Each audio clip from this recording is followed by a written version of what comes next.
Olá pessoal, conforme eu falei com vocês no último vídeo, nessa aula de hoje nós faremos alguns exercícios sobre funções afins para a gente começar a treinar junto, como brincar com elas e depois eu vou passar uma listinha para vocês. Então o primeiro exercício que eu trouxe para vocês, que é da prova da CES Gran Rio, ele fala o seguinte: o valor de um carro novo é de R$9.000 e com 4 anos de uso é de R$4.000, o que é normal, né? O carro tem um valor quando você compra e à medida que você vai usando, o valor vai depreciando, vai caindo. Supondo que o preço caia com o tempo, segundo uma linha reta, o valor do carro com 1 ano de uso é quanto? Se você sabe que o gráfico desse desempenho do valor do carro é uma linha reta, então o que você pode dizer sobre a função que descreve o valor desse carro? É uma função afim, é uma função do primeiro grau. Então, com certeza, a função custo, que eu vou chamar de C, ela é igual a uma função do tipo AX mais B, onde esse C é o meu Y, é o meu f de x, eu chamei de C só para ter a ver com o problema, que é custo. Esse A tem um valor real relacionado com ele, o B tem um valor real relacionado com ele, e o x é a variável do problema. E aí eu preciso descobrir quem é o A e o B. Notem que descobrir o B é muito simples, porque é o que ele fala. O valor do carro novo é R$9.000.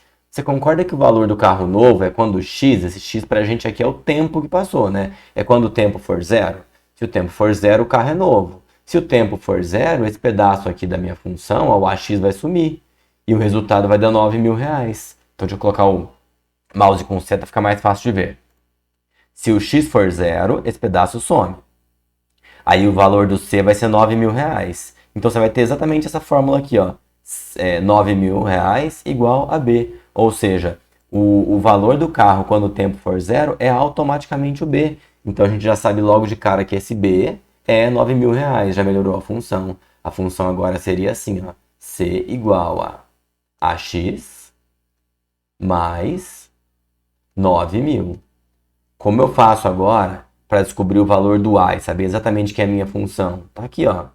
Com 4 anos de uso, o valor do carro é R$4.000. Eu substituo. Então, se eu trocar o x por 4 de 4 anos, o valor do carro, que é o que eu chamei de C, seria R$4.000. A fórmula que a gente teria seria essa, ó. 4.000 igual a vezes 4, que eu já vou escrever como 4A, mais 9.000. Fazendo essa conta rapidinho, ó, me ajuda, já vou para o A direto, ó. Esse 9.000 vem para cá, fica menos 5.000, e menos 5.000 sobre 4, menos 5.000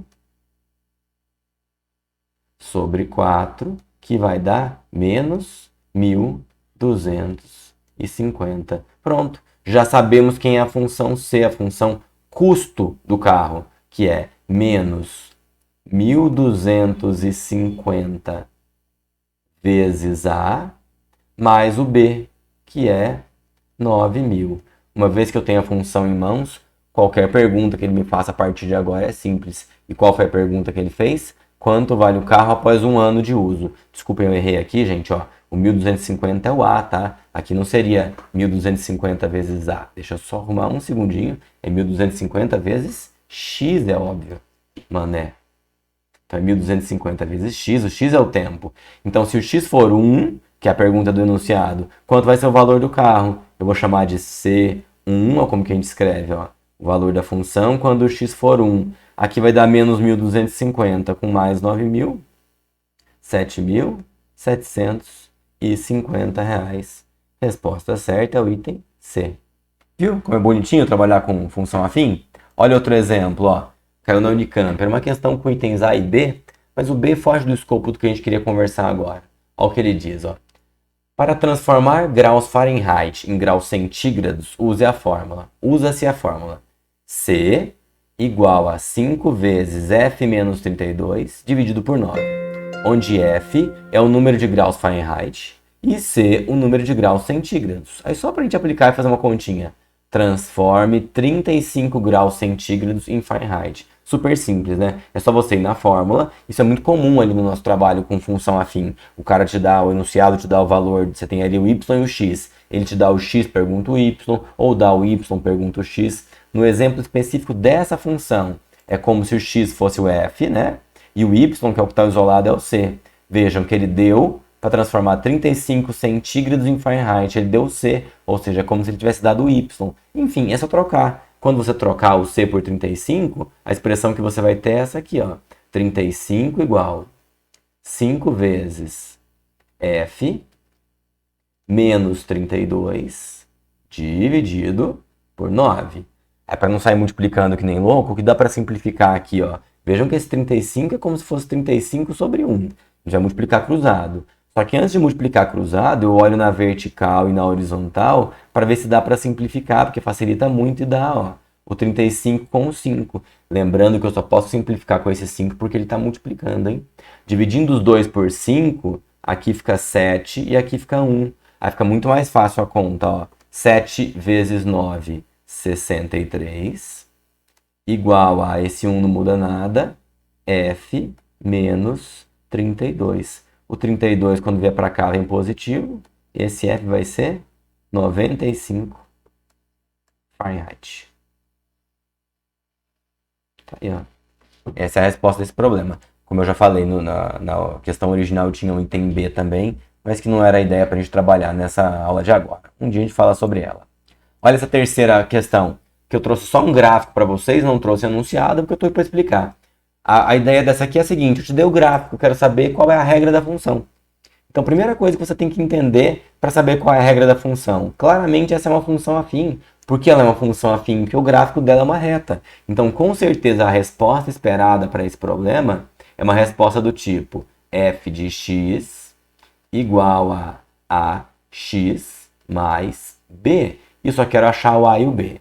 Me ajudem com o conteúdo da aula passada. O b é gratuito. Quem é o b? O b é o lugar onde a função corta o eixo y. Ou seja, f de x igual a x mais 1. Com certeza minha função é assim, ó. Zerar eu já não vou. Já tem alguma coisa certa na minha questão.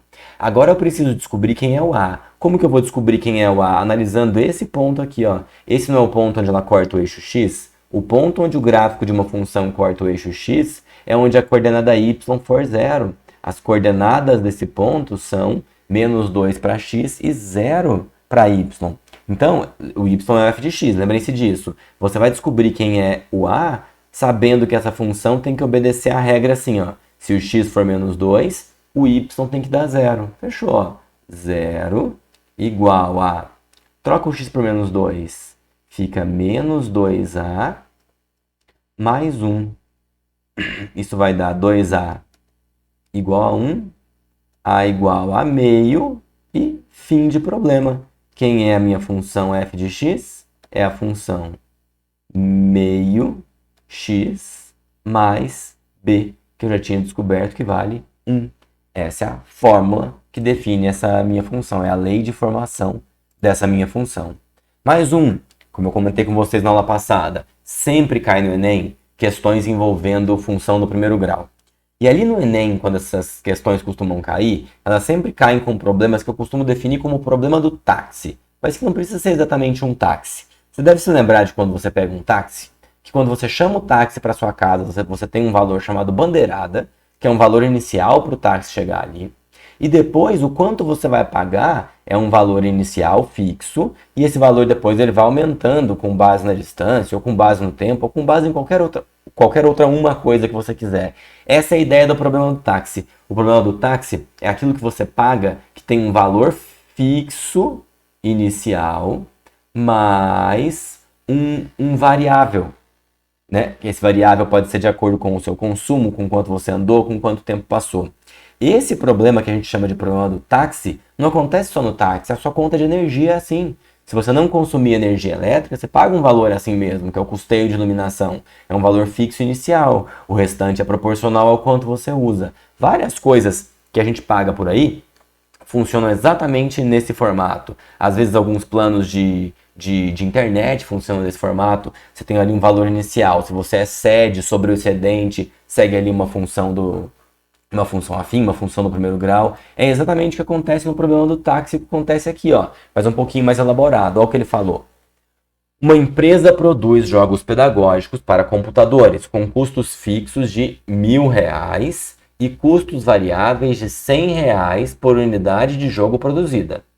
Desse modo, o custo total para jogos produzidos é dado por custo em função de x igual a 1 mais 0,1x, entre parênteses, muito importante, em R$ 1.000. O que ele quer dizer com isso aqui? Que esse custo é o custo para cada R$ 1.000. O 1 aqui não significa R$ 1, significa R$ 1.000. O resultado está sendo dado de mil em R$ 1.000. Por isso, um outro jeito que ele poderia ter se referido a essa função seria assim, ó, c de x igual a 1.000, que é o custo fixo inicial, mais 100 vezes x. Aí o custo estaria em reais mesmo. O x seria a quantidade de, o c de x seria a quantidade de reais. Aqui, para o número ficar um pouco menor, ele normatizou uma função e o resultado dessa função não é uma quantidade de reais, é uma quantidade de R$ 1.000. Então, se aqui aparecer c de x igual a 5, não é R$ 5, é R$ 5.000, tá claro? A gerência da empresa determina que o preço de venda do produto seja R$ 700.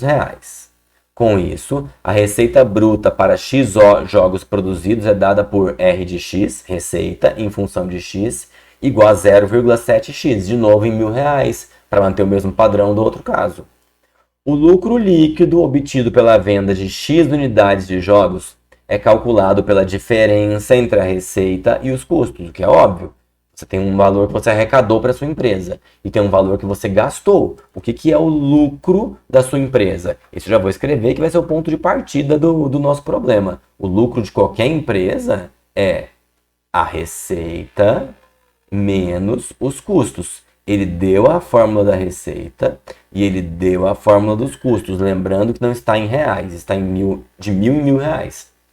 O gráfico que modela corretamente o lucro líquido dessa empresa é qual? E aí tinha as alternativas, ficaria muito para esse slide aqui, eu coloquei no próximo. Mas eu quero resolver aqui sem olhar para os gráficos e depois eu acho qual é o correto. Primeira coisa, vamos descobrir quem é a função L. A função L, a função lucro, ela é dada por... Qual é a função receita? Meu, tá de graça, ele deu. É 0,7x. Ah, mas Cadu, não poderia ser 700x? Poderia, é que nessa situação ele mandou você normatizar dessa forma. Mas se fosse livre, era você quem escolheria. Menos a função c. Vamos colocar aqui quem é a função c? Tá aqui a função c, ó. 1 mais 0,1x.